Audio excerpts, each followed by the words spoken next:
Alright guys, welcome to Quick and Sharp Reviews. This is your host, The Real Knight, and today, as our first review ever, we have the RSI Constellation Andromeda. The reviews are going to be separated into three sections: ship tour, component list, and finally, give an overview of this ship and how it performs. Let's get started. So first of all, this ship, in my opinion, is an amazing ship for both solo and multi-crew, to feel friends.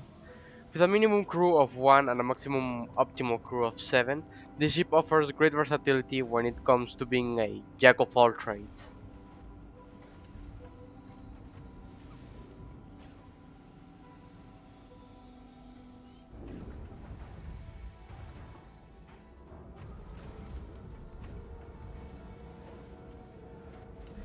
The ship is separated into four sections. A is the bridge section, where the pilot and co-pilot seats are, where you access the turret's top and bottom and the engineering terminal along with some component access.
B is the crew quarters, offering an entrance via the elevator below and airlock above. It offers a sitting area with a retractable table, some suit lockers, a shower toilet combo, although the toilet isn't implemented in the ship yet. We have 5 external storage with 1000 micro SEU worth of storage each, and we have 2 sets of bunk beds that in the future will double as escape pods.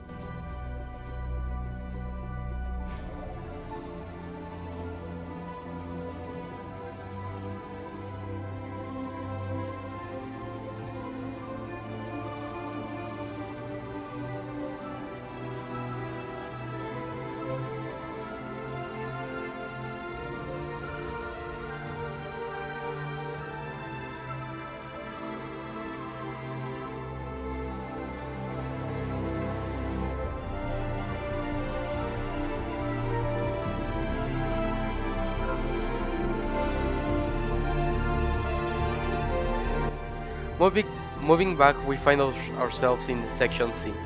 This is the cargo lift area that holds up to 96 SCU. It has catwalks on the sides allowing you to go to the rear of the ship without dropping into the cargo section. There's a button to open and close the cargo elevator, as well as a ladder in case you need to drop down to check your cargo or any vehicles stored in it. You can see the retracted missile racks, and apart from the view from the elevator, you can enter the ship through 2 airlocks on each side. There's some more components access through here.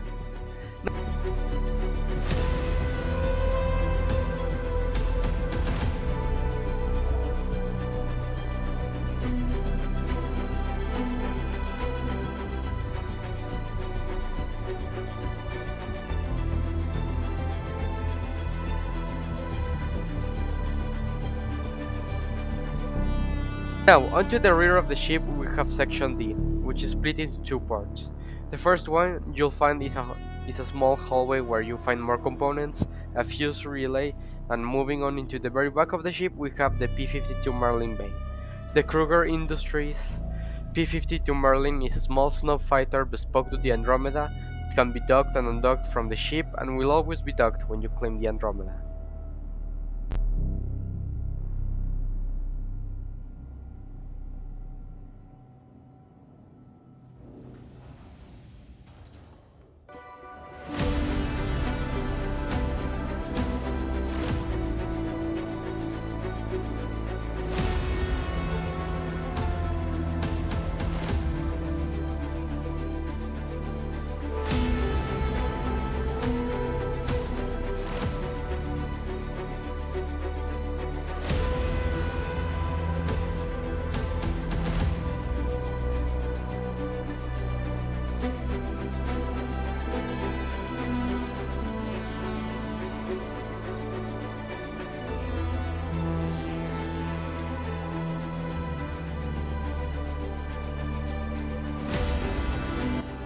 With that said, let's move into the component list. For systems, it has 3 size 1 computers, 1 size 2 radar, 1 size 1 scanner, 2 size 2 coolers, 1 size 3 life support, 2 size 2 power plants, 1 self-destruct, 1 size 3 large shield, which is very tanky, 330 SEU of hydrogen storage, although don't take my word on it, this is all data from some Star Citizen wikis. There's 10 SEU of quantum storage, and finally a size 2 quantum drive. For armaments, it has 4 size 5 pilot controlled guns mounted on the 4 engine nacelles with good capacitors. It has 24 size 2 missiles, 28 size 1 missiles. This ship is truly a beast of missiles. For the 2 turrets, it has 2 size 3 guns each, all gimbaled automatically with great capacitors for long shooting. The docked P-52 Merlin is also, I think it can be considered part of the armament. For ship HP, it has a total of 182,844 whole health, and the shield has 48,800 HP. For its speed, it has a max speed of 1000 meters per second with an SEM speed of 200 meters per second and a boost of 400 meters per second. Not the CPS, but it's not the worst. Now, this is a quite powerful ship indeed. Let's go into the overview. Now, this ship excels at being a jack of all trades, master of some. Now I know that's not the saying, but I mean, this ship excels at both solo and multi-crew bounty hunting. With its 96 SEU, you can salvage those drug boxes of the large HRT and VHRT, and even maybe ERT ships, and make lots of AUEC. Its large shield and good hull HP allows it to tank most attacks. However, its maneuverability is appropriate for its size, meaning it's sluggish in turns. So when you fight with CP fighters, your best bet is to either rely on the turrets or Merlin to take them down, or try to fly backwards and let them come to you so you get a steady peep to fire onto. However, with its 4 size 5 guns it can shred through larger, more heavier ships, and it's where this ship shines. Now, the interior is probably the worst part of the ship, as of course this is an old ship. However, it doesn't take lots of points out of it, and I personally don't mind as much. I'm probably even enjoy it a little. I'm hoping that in the future we can see a constellation with the details and feel of the interiors of both these Zeus and the Polaris, both RSI ships. Now, it may not have the most amount of cargo, but you can surely chain some low-level cargo missions to make good profits, especially in Pirate. And with its great HP and guns, I'm sure it can defend itself if it ever comes to it. However, PvPing a smaller ship will be much more of a challenge than any other similarly or even larger ships. So be careful, and for maximum security having a crewmate or two to man those turrets is a great help. And with the large shield, it'll be no problem tanking the little shots of those CP little flags. Still, you gotta be careful. For bunkers, you can bring an or RSI Ursa Medivac, which helps with bunkers that shoot at your ships and for spawning if any of those NPCs get a hold of you, or maybe the box, who knows. Now, if the bunker is not hostile, and you can probably tell by the mission name and details, a fun thing I like to do is to leave the constellation flying in orbit and take the Merlin to the bunker, as it helps clear out the NPCs located outside, and it's much easier to park outside of the bunker with its small profile rather than the large constellation.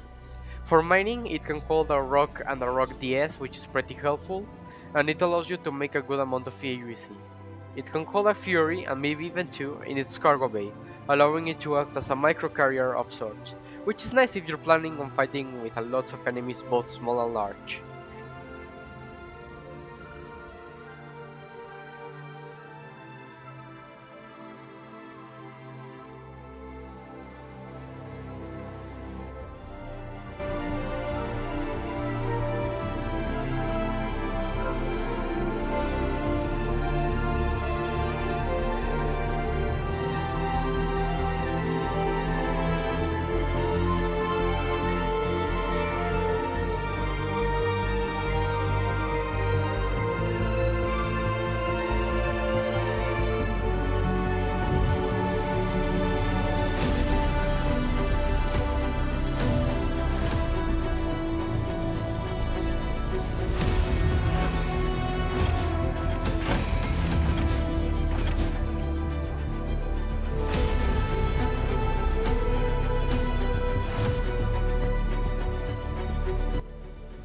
Now I will showcase the constellation Andromeda in a short combat test, so that you guys can see how it handles, how it moves, etc.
This ship is a great ship and I give it an overall score of 8.5 out of 10.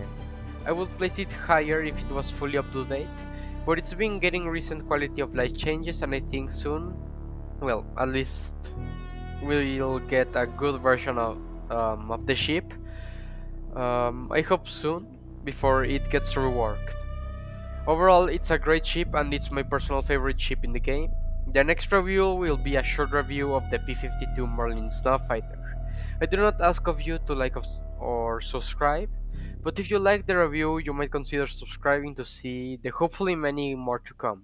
Oh 07 and the real light out.